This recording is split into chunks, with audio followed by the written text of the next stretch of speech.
Everybody ready? All right, we have TCU head coach Mark Campbell here following tonight's season opening win over Houston Christian. We'll take an opening statement from coach and then open the room for questions. Well, glad to get that first one under our belt. And there was clearly some first game jitters. We're one of the best shooting teams in the country, and we couldn't throw it in the ocean from the three-point line tonight. But I loved the energy. I loved on the defensive end the way this group pressed and was active and in passing lanes and playing 94 feet. And that's what we want to do this year, which is a lot different than our style of play a year ago. And so we ended up forcing 36 turnovers, which I know we didn't do that a year ago. So really, really proud of this group. And we got a lot of things to clean up. But for game one, we're off to a good start. You mentioned the full court press already. It reminded me a lot of Nolan Richardson's 40 minutes of hell back in the 90s at Arkansas. What is the argument to do that all game, all year long?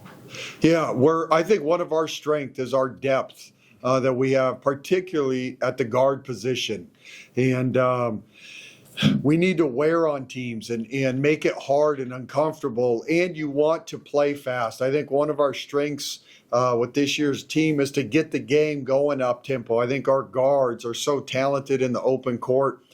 You're not going to force 36 turnovers very many games, but you can create pace, and that's what we want, is to create a healthy pace. And so again, we got a lot of things to clean up, but I'm just proud with the effort before the game. Let the team know that it's okay to make mistakes, but we're going to make it because we're going full tilt. And they did that. They just needed to slow down a little bit on their three-point shots. You guys started a little bit slow, as you mentioned. How much does it help to have someone like Kaylee Van Lith who can see the ball go through the net once and then all of a sudden is on an 11-0 run? Yeah.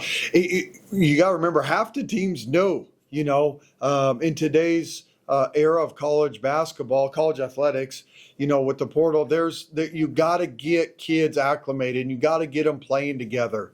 And so it takes a few games to work out those kinks. And so we started slow. That first 4 minutes, we couldn't put the ball in the hole, but I just know we have some talented scorers, and it's going to come, and it's going to come in waves once this group gets going. And so we had to work through the kinks.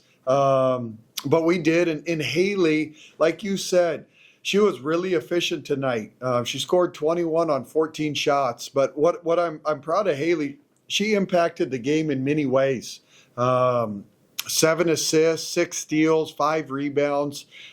She was impacting the game all over the court. Whenever you have a slow start like that and you're still working through kinks, how nice is it for you as a coach to have kind of reliable in Sedona down there in the post? Yeah, Sedona's a matchup problem. And I loved how she imposed her will today. They didn't have anybody that could match up with her around the basket. And as the game got going, she got comfortable out on the perimeter and hit some shots. But she imposed her will down there around the rim, which there's a lot of games she's going to be able to do that. But she's a unique matchup because she can play inside and out. And she's a veteran. This group's old, you guys. And so there was no panic as you got off to a slow start. It was just steady and consistent, I think, for 40 minutes of just keeping a healthy pressure on them. You mentioned an old team, but Donovan Hunter is your youngest player. What was your thoughts on her starting out? So proud of her. She sets a tone for us. As a sophomore, like you said, she is the young one.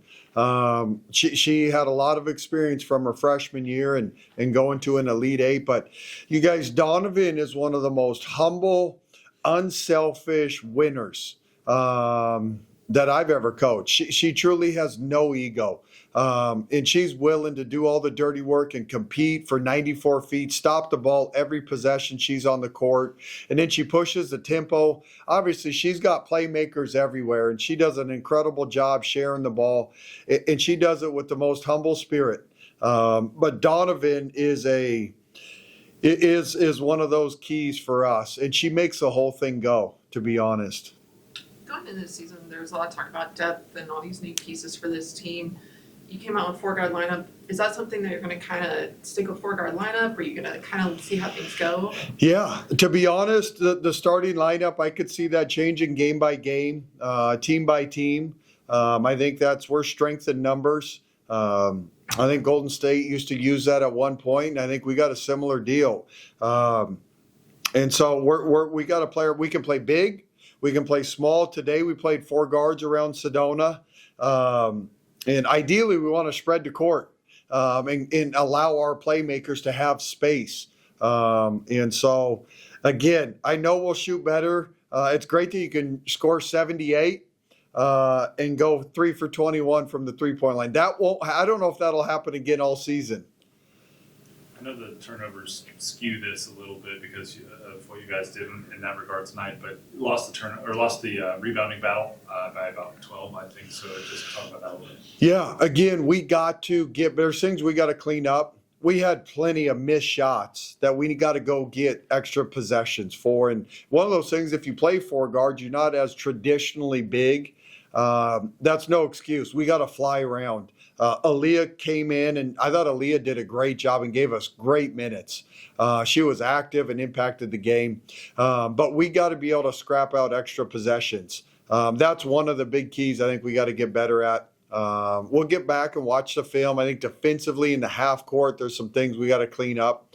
And we'll get back and we don't play again till Sunday, so we'll get a good long film session, pick it apart, and just keep getting better. It's step one, and it's a long season. You mentioned the missed shots already, but the shot creation Yeah. looked like it was there tonight. A lot of open looks, both from 3 and from close ranges. What do you think about all that? Tell you what, as talented as this group is, they're very unselfish, and they shared the ball. I think we had 24 assists on 5 turnovers. They make the right play. In all those shots, I told our group, keep shooting. Keep pushing the ball, keep pushing the tempo, keep taking those shots. And I would take all those. I don't think we forced shots or took bad shots. We just didn't make them. But I know the data from all of our shooting that we do in practice. We're an elite level shooting team, and so you want this group not to be gun shy. To keep going. I mean, Madison Connor is one of the best shooters I've ever coached, and the kid goes 1 for 6. So just tell her to keep shooting. And that's what we are. We're a high octane offense this year. Talk Sorry, go on. a little bit about Kenesha Godfrey. She's someone who didn't play last season. She comes in, plays 12 minutes, 2 steals. Just felt like she had a little bit of a spark for you guys. KG brings something that, we didn't have a year ago. Her athletic ability, her DNA is to flat out compete. She's active.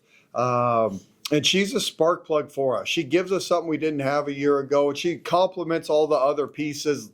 I thought she impacted the game and played great basketball. She ended up playing 12 minutes, and I thought those were 12 minutes that were very impactful. And in the press, it allows her to go get them. She had a couple fouls, don't care. She needs to be relentless for us, and that's who she is. She has just a fun spirit to her, a fun energy. This is what she does every day in practice. She goes out there and competes. So I love that. We need that from her every game. First game, new team, but your second season. What's the message to the team before you guys go out and play tonight from you? Yeah, the first one is it's a long year. We learned that last year. And over the course of a season, it's 30, 35 games. There's all sorts of twists and turns. And so this is one game on our journey. And so go out and have fun. One, you learned last year from injuries, value every opportunity that you get to go play this game. It goes really quick. And so that was one of the messages, is truly have fun and enjoy it. And 2, you guys, we're still trying to figure out our best rotations and our subbing pattern. And so everybody's got to be ready every game. And so I think they did. Everybody that stepped on the court today was locked in and played with great energy. Even Ella, she had her Euro step, finish, floater, teardrop. But I'm really proud of this group and the way we competed. Press was obviously really disruptive. It seemed like the rotations, the communication, half the court defense was effective too.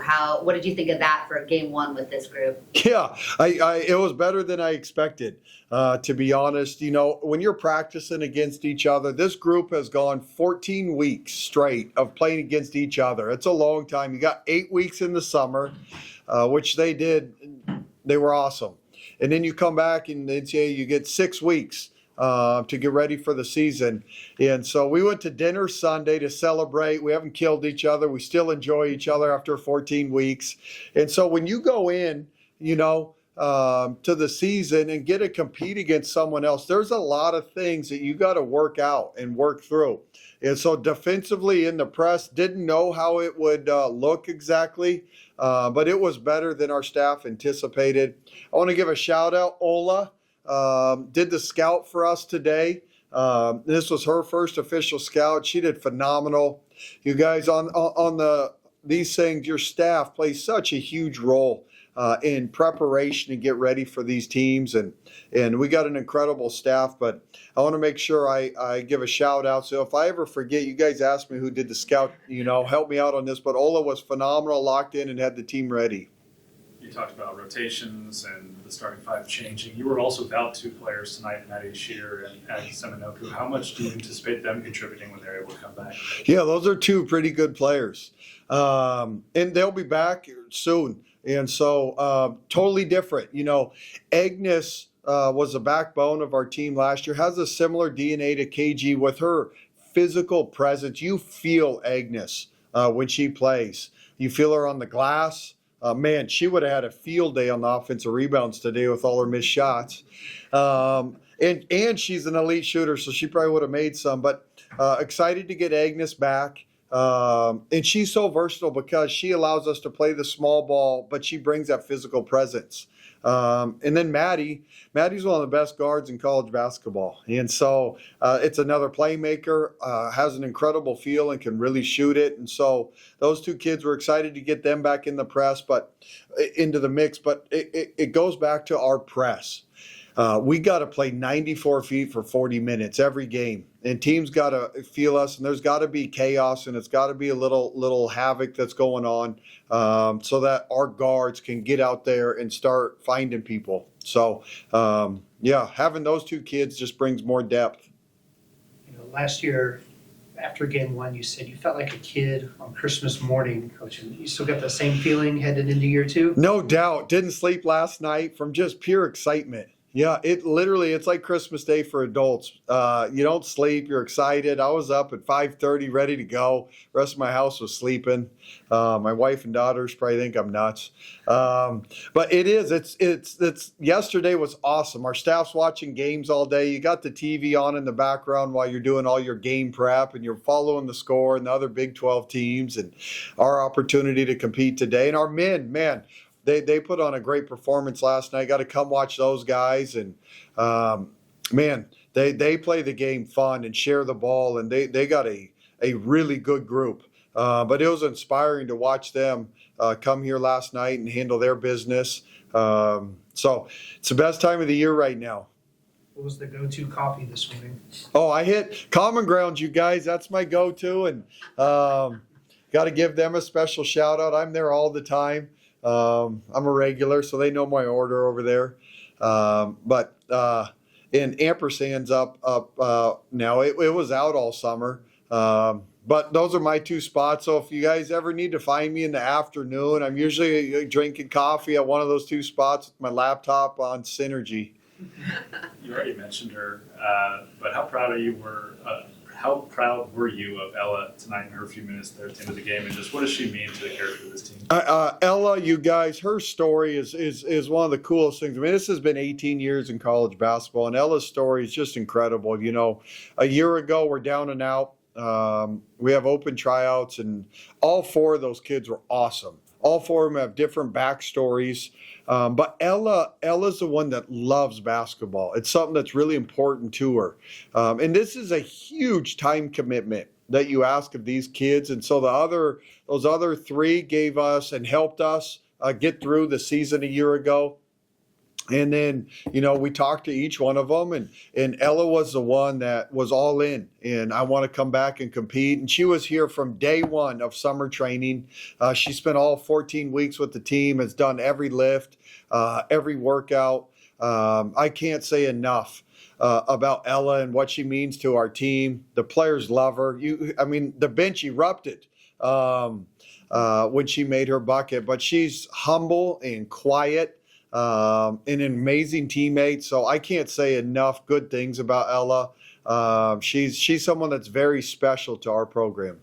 You talk about those four that came in last year. How fun has it been watching Sarah go back and do her thing with TCU volleyball? Gosh dang, how about volleyball? First of all, volleyball and soccer at TCU is that they have set a high bar. But watching Sarah go out and do her thing, it's been fun to support her, and our team I know has supported her. But what an incredible athlete to be able to play two sports at this level. But excited to see soccer and volleyball down the home stretch, and they got it rolling right now. It's inspiring. You know, our team's gone out to watch both those clubs multiple times, and so we're rooting for them. But man, they've set the bar, and we're excited to try to follow their lead. It's kind of women's sports in general here at TCU are just cooking right now.